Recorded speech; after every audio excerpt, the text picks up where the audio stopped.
திருநாவற்குளம், பத்தினியார் மகளங்குளம் ஆகிய பிரதேசங்களை உள்ளடக்கிய வட்டாரத்துக்கான எமது பிரச்சார கூட்டம் இன்று நடைபெறுகின்றது. கடந்த காலங்களிலே உண்மையிலே பார்க்கும் போனால் இந்த பிரதேசங்களிலே எந்த விதமான அபிவிருத்திகளோ மற்றும் ஏனைய புனருத்தாரண நடவடிக்கைகளோ மேற்கொள்ளப்படவில்லை. உதாரணமாக எடுத்துக்கொண்டால் திருநாவற்குளம் கிராமத்திலே 1000க்கு மேற்பட்ட குடும்பங்கள் வாழுகின்றார்கள். அங்கே வாழுகின்ற மக்களினுடைய வீதிகளோ அல்லது அவர்கள் கடன்பட்டு அமைத்த வீடுகளுக்குரிய காணிக்கான உறுதி பத்திரங்களோ இதுவரை காலமும் அன்னளவாக சொல்லப்போனால் 25-30 வருட காலமாக வழங்கப்படவில்லை. ஆனால் எமது ஆட்சி காலத்திலே முதலாவது மாவட்ட அபிவிருத்தி கூட்டத்திலே நாங்கள் தீர்மானித்ததற்கு அமைவாக அந்த காணி உறுதி பத்திரங்கள் வழங்குவதற்கு நடவடிக்கை எடுத்துள்ளோம். அதே போல வைரவகுளம் பகுதியிலே குளத்தினுடைய நீரேந்து பகுதியிலே கிட்டத்தட்ட 35 வருட காலமாக அங்கே ஒரு கிட்டத்தட்ட 9 ஏக்கர் காணிகளில் ஒரு 60க்கும் மேற்பட்ட குடும்பங்கள் வீடுகளை அமைத்து வாழ்ந்து வருகின்றார்கள். அவர்களுக்கு மின்சார வசதிகளையும் நீர் வழங்கல் வசதிகளையும் மற்றும் வீதி வசதிகளையும் அரசாங்கம் அமைத்து கொடுத்தது. ஆனால் அங்கே பார்க்கும்போது எவ்வாறு அந்த வீட்டு திட்டம் ஆரம்பித்ததென்றால், கடந்த காலத்திலே இந்த வவுனியா நகர பிரதேச செயலகத்திலே கடமையாற்றிய ஒருத்தர் தான் முதலாவதாக அங்கே காணியை பிடித்தார். அதைத் தொடர்ந்து அங்கே வாழ்ந்த சாதாரண மக்களும் அங்கே குடியேறினார்கள். அந்த அரசாங்க உத்தியோகத்தர் குடியேறபடியால் எங்களுக்கும் உறுதி தரும் என்று நினைத்துத்தான் அவர்களும் குடியேறினார்கள். ஆனால் அந்த மக்கள் ஏமாற்றப்பட்டனர். ஆனால் அந்த மக்களிடமிருந்து வரிப்பணம் மற்றும் மின்சார கட்டணம், நீர் வழங்கல் சபையினால் நீருக்குரிய கட்டணம், வீதி அமைத்து கொடுத்தார்கள். எல்லாம் அமைத்து கொடுத்துவிட்டு தற்போது சொல்லுகின்றார்கள், இந்த காணிகள் குளத்தினுடைய காணிகள் நீங்கள் வெளியேறுமாறு சொல்லியிருக்கிறார்கள். உண்மையிலேயே இதை நினைக்கும் போது மிகவும் மனவருத்தமாக இருக்கின்றது. அதாவது ஒருத்தர் தவறு செய்யும் போது அதை தெரிந்தால் அதற்கு உடனடியாகவே சட்ட நடவடிக்கை எடுத்திருந்தால் இவ்வாறான ஒரு அனர்த்தம் நடந்திருக்காது. இந்த நகரத்திலே வாழுகின்ற, அதாவது அனைவருக்கும் தெரியும் இது அரச காணியம் சொல்லி, ஆனால் கடந்த காலத்திலே அதை எடுக்காமல் ஏழை மக்கள் அதை அபிவிருத்தி செய்ததன் பின்னர் இந்த காணியிலிருந்து வெளியேறுமாறு கூறுவது உண்மையிலே மனவர்த்தத்துக்குரிய ஒரு விடயமாக காணப்படுகின்றது. எதிர்வரும் காலத்திலே இவர்களுக்கு ஒரு நல்ல தீர்வை நாங்கள் பெற்றுக் கொடுப்பதற்கு ஆவண செய்வோம் என்றும் நாங்கள் இந்த இடத்திலே நான் கூறிக்கொள்ள விரும்புகின்றேன். உண்மையிலேயே சொல்லப்போனால், எமது கட்சியை நான் சொல்லப்போனால் உண்மையிலேயே ஒரு பாட்டில் வருகின்றது.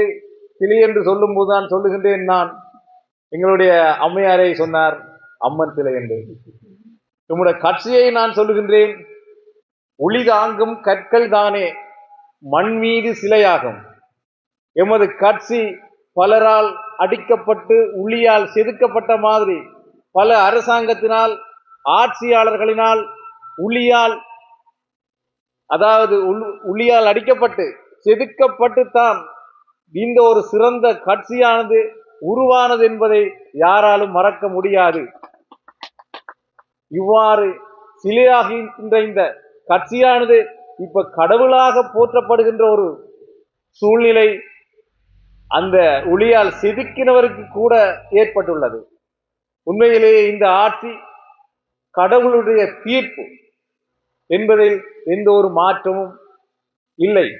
அதாவது இந்த ஆட்சியை, இந்த ஜனாதிபதியை இந்த இடத்திலே வைந்து விட்டவர் கடவுள்தான் இந்த நாட்டுக்கு ஒரு விமோசனம் கிடைக்க வேண்டும் என்று நினைத்து அவரை அந்த கதிரையிலே அமர வைத்துள்ளார். அதேபோல் இந்த கட்சியிலே பார்த்தீங்கள் என்று சொன்னால் எல்லோரும் எளிமையானவர்கள். தலைவன் எவ்வளியோ குடிகளும் அவ்வளி. தலைவன் நேர்மையானவர்.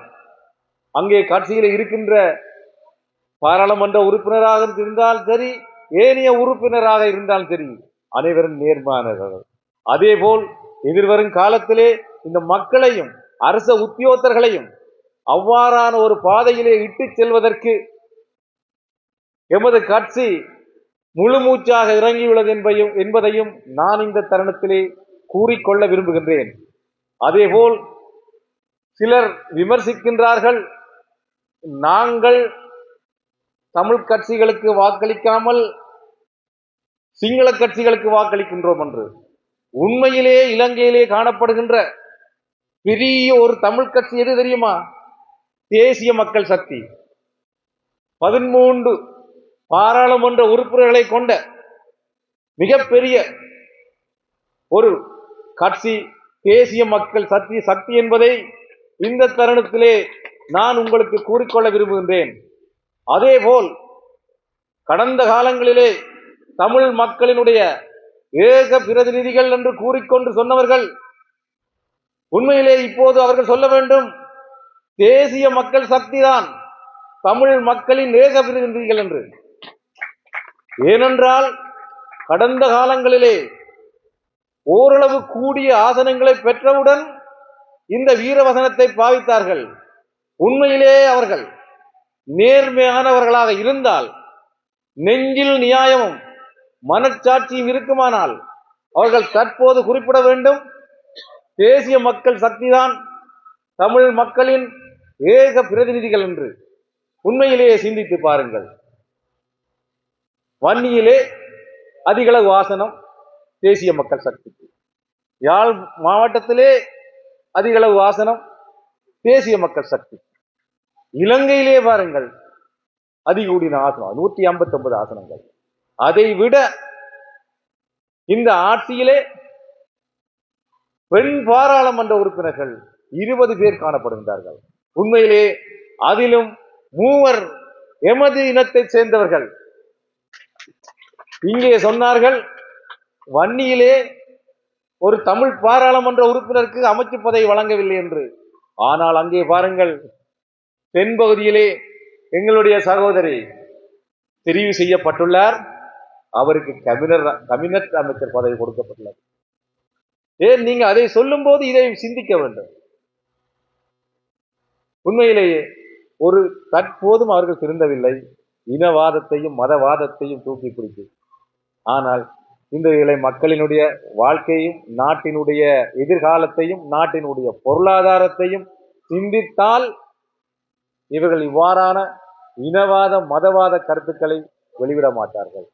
உண்மையிலேயே கடந்த ஜனாதிபதி தேர்தலும் சரி, பாராளுமன்ற தேர்தலும் சரி, இந்த வட்டாரத்திலே அதிகூடிய வாக்குகள் யாருக்கு கிடைத்தது தெரியுமா? தேசிய மக்கள் சக்திக்கு.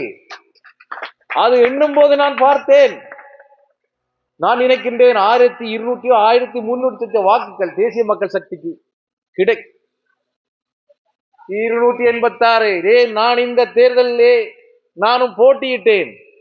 நான் சபலப்படவில்லை. இங்கே வந்தவர்கள் பெறாதவர்கள் உண்மையிலேயே அனைவரும் எங்களுக்கு வாக்களிப்பார்கள்.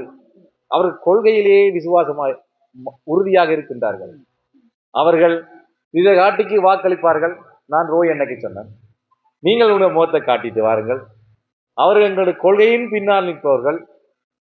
எந்த வித அச்சமும் கொள்ள தேவையில்லை. 100% நம்பிக்கை எனக்கு இருக்கின்றது. இந்த பிரதேச மாநகர சபை தேர்தலிலே இந்த வட்டாரத்தில் அதாவது வேட்பாளர்கள் நிச்சயம் வெற்றி பெறுவார்கள் என்று. ஜனாதிபதி தேர்தலில் 1108 வாக்குகள். உண்மையிலே யோசிச்சு பாருங்கள், கோயில்குளம் வட்டாரத்திலே 955 வாக்குகள். இங்கே 1100 ஜனாதிபதி தேர்தலில் 1108 வாக்குகள் இந்த கிடைக்கின்றது. இருக்கிற மொத்த வாக்கு எவ்வளவு? இல்ல மொத்தம் 4000 வாக்குகள். உண்மையில் அளிக்கப்படும் வாக்குகள் நான் நினைக்கின்றேன் 3000 2800 தான். பார்த்தீங்கன்னு சொன்னால் ஜனாதிபதி தேர்தல் இருந்த வாக்கை விட இங்க கூடியிருக்கு. இந்த தேர்தலில் அதை விட அதிகமான வாக்குகள் இங்கே கிடைக்கும். ஆகவே ஆனால் அந்த 1208 வாக்குகள் நான் நினைக்கின்றேன் குருமங்காடும் திருநாவுக்குளமும் சேர்த்துத்தான் விழுந்தது. அந்த பூத்தில் தான் விழுந்தது. இதுவும் சேர்த்தால் கூடத்தான் வருமா? ஆகவே நாங்கள் எந்த ஒரு அச்சமும் பட தேவையில்லை. நாங்கள் எங்களது கொள்கையை பின்னால் நிற்பவர்கள். உண்மையிலே உறுதியாக நம்புங்கள், எமது கட்சி வெல்லும், எமது நாட்டினுடைய எதிர்காலம் சிறக்கும் என்று கூறி நான் எனது சிறிய உரையை நிறைவு செய்கின்றேன்.